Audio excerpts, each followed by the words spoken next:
வணக்கம் நண்பர்களே, எல்லோரும் எப்படி இருக்கீங்க? எல்லோரும் நல்லா இருக்கீங்க அப்படின்னு நான் நம்புகிறேன். ஸோ இப்போ நீங்கள் பார்த்துட்ருக்கிறது பஜாஜ் பல்சர் N166. ஸோ இதோட ரைட் ரிவ்யூ தான் இப்போ நம்ம பண்ண போகிறோம். அதுக்கு முன்னாடி குயிக்காக இதோட ஸ்பெசிஃபிகேஷன் சொல்லிடுறேன். இதோட டீட்டெயில்டு வாக் அரவுண்ட் வீடியோ மேலே ஒரு நீங்கள் பார்த்துக்கோங்க. பட் இருந்தாலும் புதுசாக பார்க்குறவங்களுக்கு இதோட ஸ்பெக்கு நான் வந்து சொல்லிடுறேன். இது வந்துட்டு இதுக்கு முன்னாடி N162V அதாவது 2 வால்வ் என்ஜின் இருந்தது. இப்போ வந்து 4 வால்வ் அப்கிரேட் பண்ணி விட்டுருக்காங்க. இதோட என்ஜின் ஸ்பெசிஃபிகேஷன் அப்படின்னு பார்த்தீங்கன்னா single cylinder oil cooled 164.5cc engine கொடுத்துருக்காங்க. என்ன பவர் டிஃபரன்ஸ் அப்படின்னு பார்த்தீங்கன்னா முன்னாடி இருந்த வண்டியை கம்பேர் பண்ணும்போது இதில் 2.5 PS அதிகமாக ப்ரொடியூஸ் பண்ணுது. அதாவது 18.5 PS பவர் அட் 9500 RPMல ப்ரொடியூஸ் பண்ணுது. அது மட்டும் இல்லாமல் இதோட ரெவரேஞ்ச் வந்து இன்க்ரீஸ் ஆயிருக்கு. ஸோ RPM வந்து 11,000 வரைக்கும் இன்க்ரீஸ் பண்ணி வச்சிருக்காங்க. ஸோ உங்களுக்கு நல்லா ரிஃபைண்டாக இருக்குது இன்ஜினு. ஸோ இப்போ வந்துட்டு நம்ம வண்டியை ஓட்டி பார்க்கலாம். அதில் என்னென்ன ஃபீச்சர் இருக்குது அப்படிங்கிறத நான் ஓட்டும்போது உங்களுக்கு எக்ஸ்பிளைன் பண்ணுறேன். ப்ளஸ் வண்டி எப்படி ஃபீல் ஆகுது அப்படிங்கிறதையும் நான் உங்களுக்கு எக்ஸ்பிளைன் பண்ணுறேன். இப்போ வாங்க வண்டியை நம்ம ஓட்டி பார்க்கலாம். ஆல் கைஸ், இப்போ நம்ம ஓட்ட ஸ்டார்ட் பண்ணலாம். ஸோ அதுக்கு முன்னாடி நான் வந்துட்டு ஹேண்டில் பார் செக்ஷனை பற்றி எக்ஸ்பிளைன் பண்ணிடுறேன். ஸோ ஹேண்டில் பார் வந்து பார்த்திங்கன்னா இதுக்கு முன்னாடி ஸ்லைட்டாக ஸ்லாண்டிங்காக இருந்தது. இப்போ கொஞ்சம் மேலே தூக்கி வச்சுருக்காங்க கம்ஃபர்டபுளுக்காக வேண்டி. அது வந்துட்டு ஒரு மேஜர் சேஞ்ச் இந்த வேரியண்ட்டில். அதுக்கப்புறம் இங்கே வந்து அட்ஜஸ்டபிள் கிளச் லீவர், இந்த பக்கம் அட்ஜஸ்டபிள் பிரேக் லீவர், அதுக்கப்புறம் இந்த சுவிட்சஸ் வந்து பார்த்திங்கன்னா உங்களுக்கு டிஎஃப்டி இன்ஸ்ட்ருமெண்ட் கிளஸ்டரை கண்ட்ரோல் பண்ணுறதுக்காக. ஸோ நான் ஆல்ரெடி சொன்ன மாதிரி இப்போ வந்து ஸ்போர்ட்ஸ் மோடில் இருக்குது. ஸோ அதை நீங்கள் மாற்றணும் அப்படின்னு சொன்னால் உள்ளே போய்ட்டு செட்டிங்ஸ் போங்க. செட்டிங்ஸில் personalization, ride mode, connectivity, vehicle இருக்கு இல்லைங்களா, உள்ளே போனீங்கன்னா ரைடு மோடு வரும். ரைடு மோடில் போனீங்கன்னா இங்கே பாருங்கள் ஸ்போர்ட்ஸ் தான் இப்போ ஆக்டிவாக இருக்குது. Road, rain, off road, tour அப்படின்னு சொல்லிட்டு 5 ரைட் மோட் கொடுத்துருக்காங்க. ஸோ எனக்கு தெரிஞ்ச அந்த டூர் அண்ட் ரோடு ரெண்டுமே ஒன்றா தான் இருக்கும்னு நினைக்கிறேன்.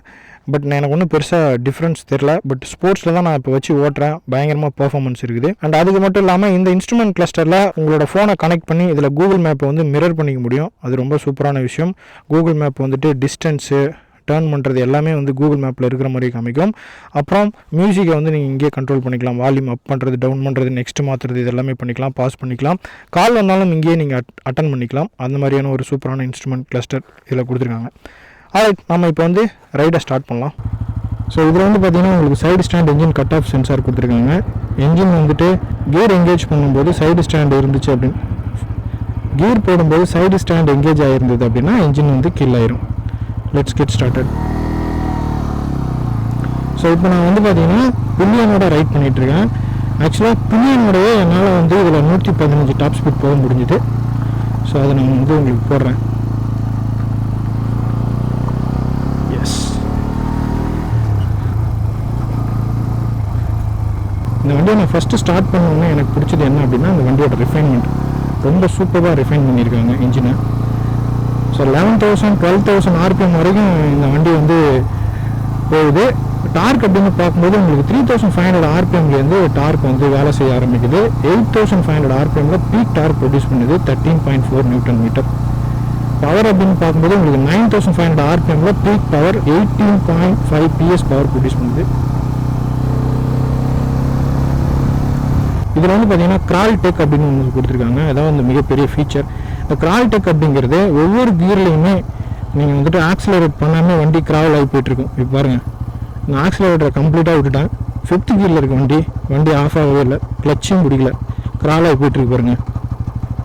ஸோ லைட்டாக 5th கியரில் இடிக்கிற மாதிரி இருக்குது. அதனால் நான் கிளச் மட்டும் பிடிச்சிருக்கேன், ஆக்சிலரேட் கொடுக்கல, பட் கிராவல் ஆகி போயிட்டுருக்கு.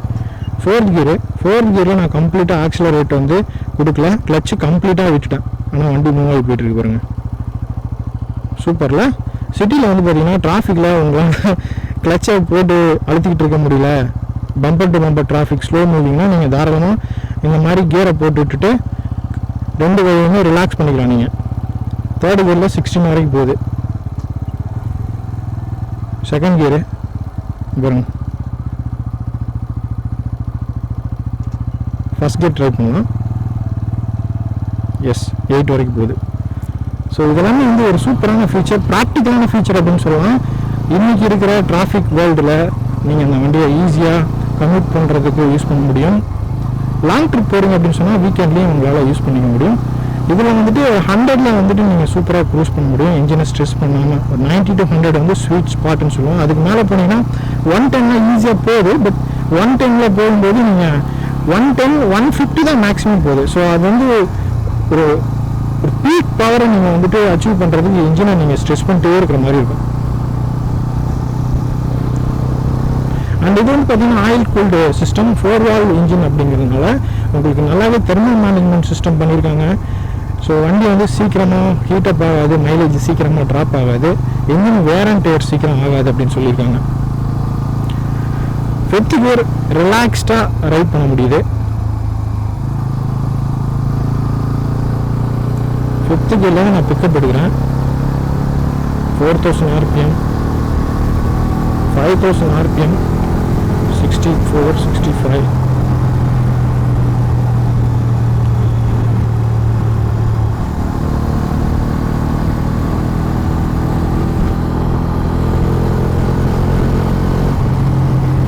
எப்படி ஃபர்ஸ்ட் கியரில் இன்ஜின் ஸ்மூத்தாக இருக்கோ அதே ஸ்மூத்னஸ் 5th கியரில் 9000 RPM வரைக்குமே இருக்குது. வெல் ரிஃபைன்டு இன்ஜின் அப்படின்னு சொல்லலாம். அண்ட் இந்த கிளச்சோட ஃபீல் வந்து பார்த்தீங்கன்னா ரொம்ப லைட்டாக இருக்குது. ஈஸியாக உங்களால் சிங்கிள் ஃபிங்கரில் ஹேண்டில் பண்ண முடியும், அதில் எந்த டவுட்டுமே இல்லை. இதில் வந்துட்டு 795 mm சீட் ஹைட் கொடுத்துருக்காங்க. நான் வந்து 5.8 feet டால். எனக்கு வந்து பார்த்தீங்கன்னா ரொம்ப கம்ஃபர்டபுளாக இருக்குது. 2 பக்கமும் கால் ஊன முடியுது. ப்ளஸ் பின்னியனும் இப்போ உட்காந்துட்டு வராங்க, அவங்களுமே கம்ஃபர்டபுளாக ஃபீல் பண்ணுறாங்க. சஸ்பென்ஷனோட ஃபீட்பேக் அப்படின்னு பார்த்தீங்கன்னா முன்னாடி 37 mm அப்சைட் டவுன் ஃபோர்க் கொடுத்துருக்காங்க. எண்டூரன்ஸ் சஸ்பென்ஷன் அது வந்துட்டு பஜாஜ் குரூப்போட சஸ்பென்ஷன் தான். ரொம்பவுமே சூப்பராக இருக்கும். ஏன்னா வந்து ட்ரைம்ஃப் ஸ்பீடு சீரீஸ்லேயுமே, ட்ரைம்ஃபோட 400 சீரீஸ்லேயுமே அதுதான் வந்து கொடுத்துருக்காங்க. ஸோ அதுதான் இங்கேயும் யூஸ் பண்ணியிருக்காங்க. ரொம்ப நல்லாயிருக்கு. பிரேக்கிங் ஃபீட்பேக்ஸ் அப்படின்னு பார்த்தீங்கன்னா ஃப்ரண்ட்டில் 300 mm டிஸ்க் பிரேக் கொடுத்துருக்காங்க. நான் 60 போகிறேன், 60 போயிட்டு பிரேக் பண்ணுறேன்.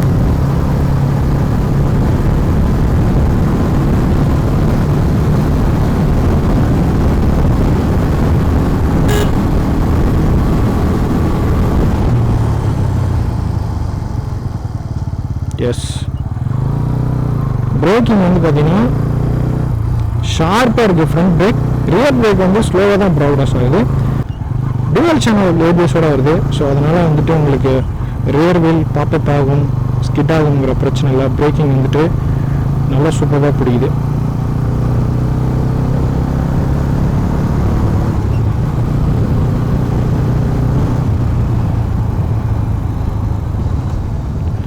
அடுத்து வந்துட்டு உங்களுக்கு வந்து ரைடிங் மோட் சேஞ்ச் பண்ணி ஓட்டி காமிக்கிறேன். ரைடிங் மோட் வந்து பார்த்தீங்கன்னா ஆன் த கோல சேஞ்ச் பண்ண முடியல, வண்டியை நியூட்ரல் பண்ணால் மட்டும்தான் சேஞ்ச் பண்ண முடியுது.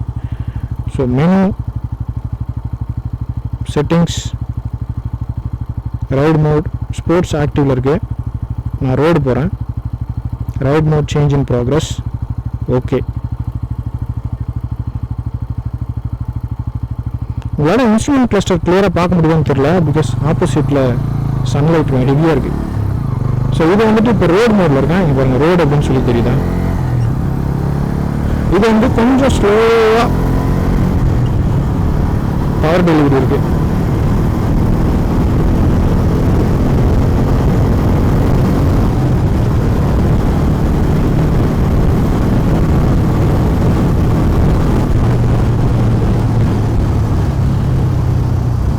என்னோட அட்வான்டேஜ்னா ஒவ்வொரு ரைடிங் மோடுக்கும் உங்களுக்கு டிஃப்ரென்ஸ் ஃபீல் ஆகுது. ஸோ அதான் அவங்க வந்து சொல்கிறாங்க ட்ரூ ரைடிங் மோட் அப்படின்னு சொல்கிறாங்க. அடுத்த ரைடிங் மோடு வந்துட்டு நான் வந்துட்டு ரெயினில் வச்சு பார்க்குறேன், என்ன டிஃப்ரென்ஸ்னு பார்த்துருவோம். ரெயின் ஆக்டிவேட் ஆயிடுச்சு. Here we go.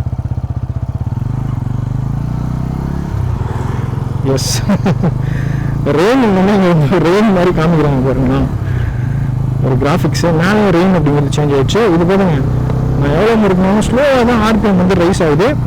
The same time power delivery ரொம்ப ஸ்லோவாக தான் இருக்குது. இது வந்துட்டு இதில் எலக்ட்ரானிக்ஸ் த்ரோட்டல் பாடி கொடுத்துருக்காங்க, இடிபி அப்படிங்கிறது. இதில் வந்து மெக்கானிக்கல் த்ரோட்டல் பாடி இல்லை. ஸோ அதனால் ரொம்ப ரைடிங் மோடு வந்து ரொம்ப ப்ரெசைஸாக ஒர்க் ஆகும். ட்ரூ ரைடிங் மோட் அப்படின்னு சொல்கிறாங்க. ஸோ இதோட ரைவல்ஸ் அப்படின்னு பார்க்கும்போது உங்களுக்கு அப்பாச்சி 164 வீல வந்தது மெக்கானிக்கல் த்ரோட்டல் பாடி, எம்டிபின்னு சொல்லுவாங்க. இதுக்கு முன்னாடி இருந்த N160 2V 2 வால்வ் சீரீஸ்லேயுமே வந்து மெக்கானிக்கல் த்ரோட்டல் பாடி தான் இருந்தது. ஸோ அந்த வந்து இப்போ கண்டினியூ தான் ஆகுது, இந்த வந்து கண்டினியூ தான் ஆகுது. இது வந்துட்டு என்எஸ், இது வந்துட்டு N160SS அப்படின்னு சொல்கிறாங்க. அதோட டாப் வேரியன்ட். இதில் எஸ்ங்கிறது இதோட பேஸ் வேரியன்ட். அதில் வந்துட்டு உங்களுக்கு ரைடிங் மோட் வரல, அப்புறம் இந்த இன்ஸ்ட்ருமெண்ட் கிளஸ்டரில் இருக்க இந்த மிரரிங் ஃபீச்சர்ஸ் எல்லாமே வரல. இந்த இன்ஸ்ட்ருமெண்ட் கிளஸ்டரில் வந்துட்டு பஜாஜ் ஆப் பண்ணியிருக்காங்க. அந்த ஆப்பை நீங்கள் இன்ஸ்டால் பண்ணிட்டு ஆண்ட்ராய்டு iOS ரெண்டுமே நீங்கள் கனெக்ட் பண்ணிக்கலாம். ஆண்ட்ராய்டில் வந்துட்டு நீங்கள் ஸ்க்ரீனை லாக் பண்ணிங்கனாலும் மிரர் ஆகிட்டுருக்கும். iOSல வந்துட்டு ஸ்க்ரீனை லாக் பண்ணாமல் அன்லாக் பண்ணி வச்சுருக்கணும். ஸோ இப்போதைக்கு அது வந்து iOSோட ரெஸ்ட்ரிக்ஷன் அப்படின்னு அவங்க சொல்லியிருக்காங்க.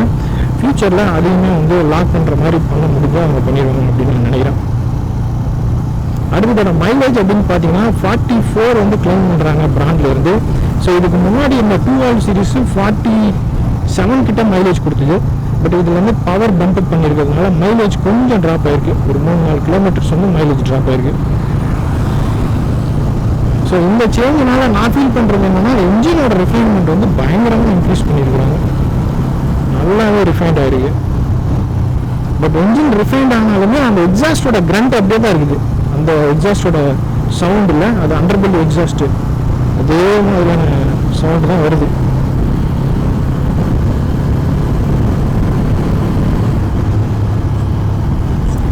இன்ஸ்ட்ருமெண்ட் கிளஸ்டரை வந்துட்டு அவங்க ஃபிட் பண்ணியிருக்க அந்த பொசிஷன் இருக்குல்ல, அந்த ஆங்கிள் அது வந்து பர்ஃபெக்டாக இருக்குது. ஸோ ஹெவி சன்லைட்லேயுமே வந்து கிளியராக தெரியுது.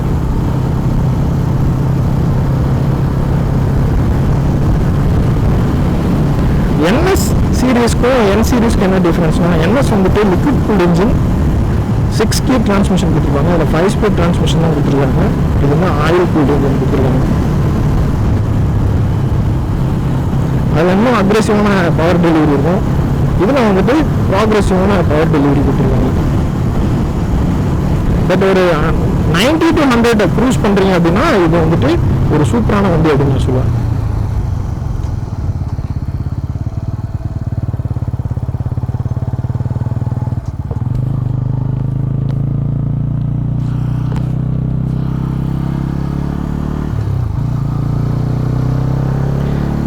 சிட்டிக்குள்ளே நான் ஓட்டி பார்த்துட்டேன். ஸோ எனக்கு எந்த பிரச்சனையும் இல்லை. சஸ்பென்ஷனோட ஃபீட்பேக் ரொம்ப நல்லாயிருக்கு. ரோலர் ரெஸ்பான்ஸ் நல்லாயிருக்கு. கிளச்சு ரொம்ப லைட்டாக ஃபீல் ஆகுது. ஹெட்லைட் சொல்லவே வேணாம், அது வந்து ப்ரொஜெக்டர் ஹெட்லைட். சீட்டிங் கம்ஃபர்ட்டும் நல்லாவே சூப்பராக இது பண்ணியிருக்காங்க. ஓவராலாக வந்து பார்த்தீங்கன்னா இது வந்து ஒரு சூப்பரான கம்ப்யூட்டர் மிஷின். ஃபியூல் எக்கனாமிக்லாகவும் இருக்குது, பட்ஜெட் ஃப்ரெண்ட்லியாகவும் இருக்குது. இந்த வண்டியோட ப்ரைஸ் அப்படின்னு பார்க்கும்போது டாப் வேரியன்ட் 1,42,000 சம்திங்கில் லான்ச் பண்ணியிருக்காங்க.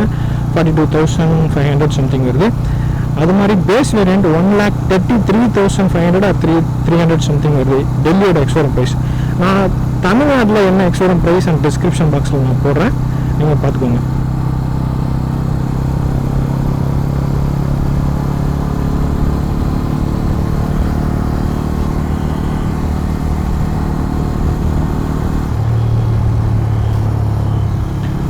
கைஸ், கண்டிப்பாக இந்த வீடியோ என்ஜாய் பண்ணியிருப்பீங்கன்னு நினைக்கிறேன். வீடியோ பிடிச்சிருந்தா லைக் பண்ணுங்கள், ஷேர் பண்ணுங்கள், மறக்காமல் இந்த சேனலை சப்ஸ்கிரைப் பண்ணுங்கள். ஏதாவது டவுட் இருந்தால் கமெண்ட் செக்ஷனில் தெரியப்படுத்துங்க, நான் அதுக்கு ரிப்ளை பண்ணுறேன். மீண்டும் அடுத்த வீடியோவில் சந்திக்கலாம். அது வரைக்கும் நன்றி, பாய்.